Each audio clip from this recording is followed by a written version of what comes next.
اللہ اکبر کبیرہ۔ حضرت امام حسن کو آخرکار میں المختصر آپ کو لے کر چل رہا ہوں امام حسن کی اس تاریخ کی طرف کہ حضرت امام حسین کو پہلی بار زہر دیا گیا، اور جب زہر سے امام حسین تڑپنے لگے، اللہ کے رسول کے قبر انور کے پاس چلے جاتے ہیں،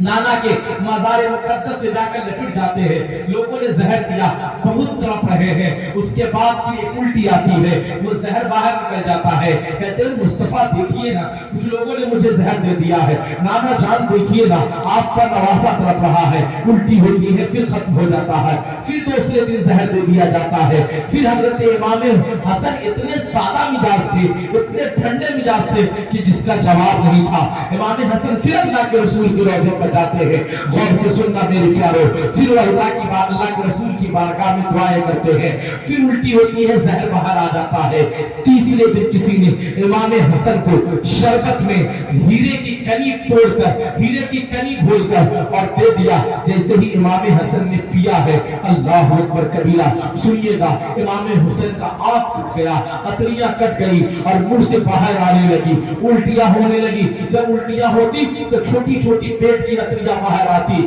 امام حسین پوچھتے بھیا کس نے شربت دیا تھا، بھیا کس نے زہر دیا ہے؟ آقا حسن کہتے کتنے سادہ مزاج تھے، کہتے میں تو نہیں جانتا، البتہ میں جس پر شک کر رہا ہوں، میں شک کی بنیاد پر تمہیں نہیں بتا سکتا ہوں کہ مجھے زہر کس نے دیا ہے، میں شک کی بنیاد پر تجھے نہیں بتا سکتا ہوں کہ مجھے شربت کس نے دیا، اس میں زہر تھا کہ نہیں تھا۔ اگر میں شک کی بنیاد پر بتا دوں گا تم اسے قتل کر دو گے، یہ بتاؤ کہ شک کی بنیاد پر جب انسان کسی کو قتل کرتا ہے اس کے قتل کا بوجھ ہمیشہ اس کے سر پر رہتا ہے، میں نہیں بتا سکتا ہوں۔ ہاں البتہ جب میں اللہ کی بارگاہ میں جاؤں گا، اللہ رب العزت